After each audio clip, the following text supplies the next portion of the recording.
कदम स्वच्छता का मानतो। खून कहो किस मतलब का, खून कहो किस मतलब का, जो आ सके ना देश के काम नहीं। खून कहो किस मतलब का, जो आ सके ना देश के काम नहीं। ओ खून कहो किस मतलब का, जिसमें उबल का नाम नहीं। और खून कहो किस मतलब का, जो जीवन जीवन जमानी है। ओ खून कहो किस मतलब का, जो पर्वत बन के रहता है।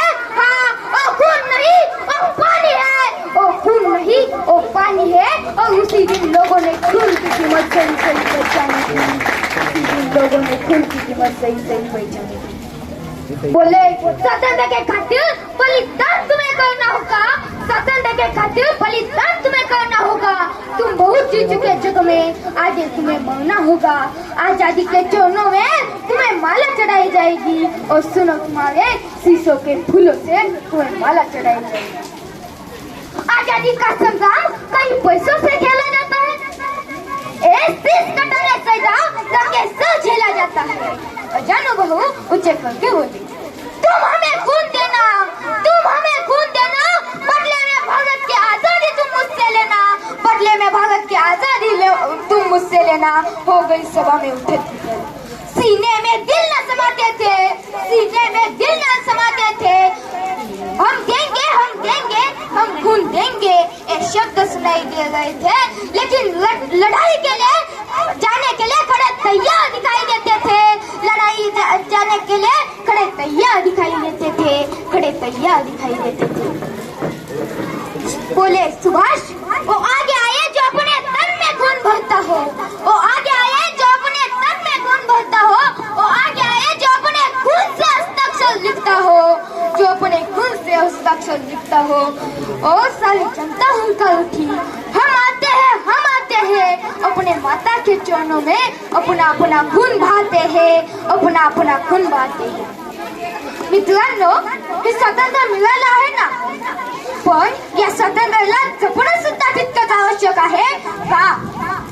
कारण हे स्वातंत्र्य इतक्या सहजासहजी नाही मिळालं मित्रांनो। त्यासाठी वंदनीय मंगल पांडे, भगतसिंह, राजगुरू, सुखदेव, चंद्रशेखर आझाद, वीर सावरकर, डॉक्टर बाबासाहेब आंबेडकर, राणी लक्ष्मीबाई आणि अशा कितीतरी थोर पुरुषांनी या देशासाठी आपल्या प्राणाची आहुती दिली, आपलं रक्त सांडलं आणि तेव्हा कुठे जाऊन आपला भारत देश स्वतंत्र झाला, आपला भारत देश स्वतंत्र।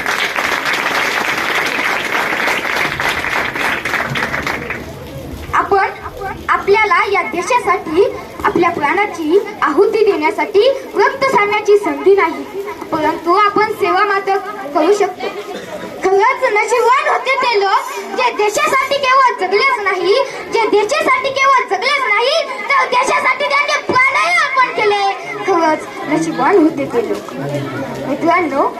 आणि खरंच आपल्याला जर सेवा करायची असेल ना, तर लक्षात घ्यावं लागेल, आपली जिम्मेदारी काय आहे, आपली ड्युटी काय आहे।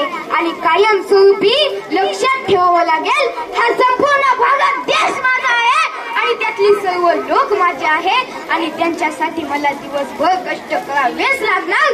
आणि कष्ट करण्यासाठी आपल्या भारताच्या स्वप्न पूर्तीसाठी 280 करोडपेक्षाही आपल्या भारताकडे जास्त हात आहेत। आणि आज आपला भारत देश प्रगती प्रथा सुद्धा चाललेला आहे।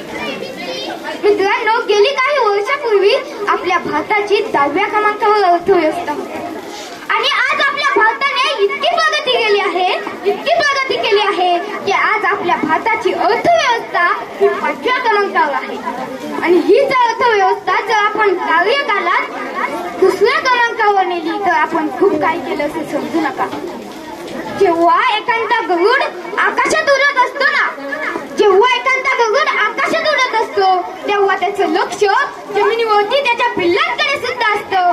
तसेच खरंच आमच्या भोजे सरांचं लक्ष त्यांच्या प्रत्येक विद्यार्थ्यांकडे असतं, त्यांच्या प्रत्येक विद्यार्थ्यांकडे असतं। आणि खरंच मित्रांनो, जर आपल्याला या देशाची सेवा करायची असेल ना, आपल्या देशात विश्वगुरू बनवायचं असेल तर त्यासाठी एकच मार्ग आहे आणि तो मार्ग म्हणजे शिक्षण, शिक्षण आणि शिक्षण। आणि त्याशिवाय दुसरा कोणता मार्ग नाही। आणि या शिक्षण देऊन उज्ज्वल भविष्य बनवण्याचं कार्य करतात ते म्हणजे आपले शाळेचे प्रिन्सिपल श्री माननीय गर्जे सर, श्री माननीय गर्जे सर, आपणा सर्वांना माहीतच आहे आता मध्यंतरी काळात म्हणजे कोरोनाच्या काळात लोक मृत्युमुखी पडत होते, हजारो लोक मृत्युमुखी पडत होते, जग जागेवर थांबले होते आणि अशा सगळ्यात खराब परिस्थिती अमेरिकेची झाली होती.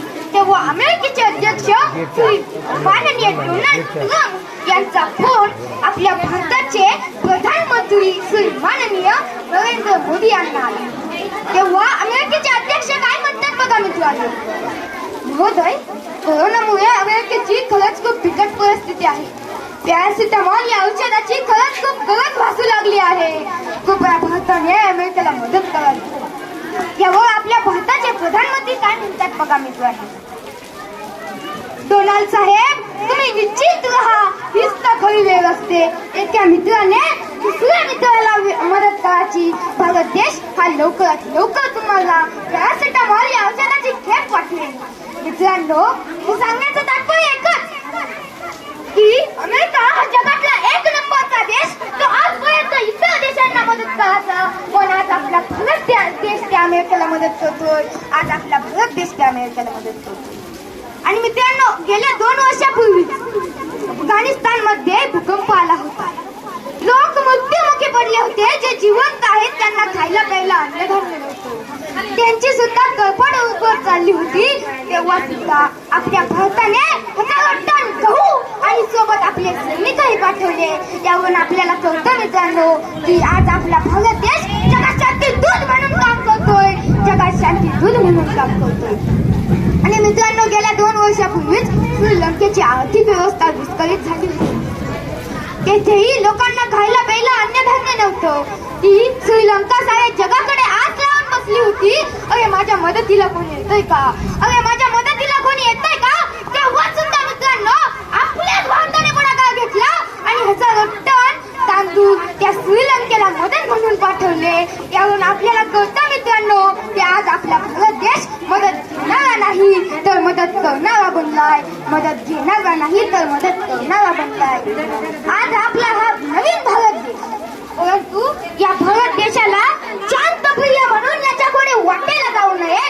नाहीतर हा भारत देश घुसायलाही घाबरणार नाही. नाहीतर हा भारत देश घुसायलाही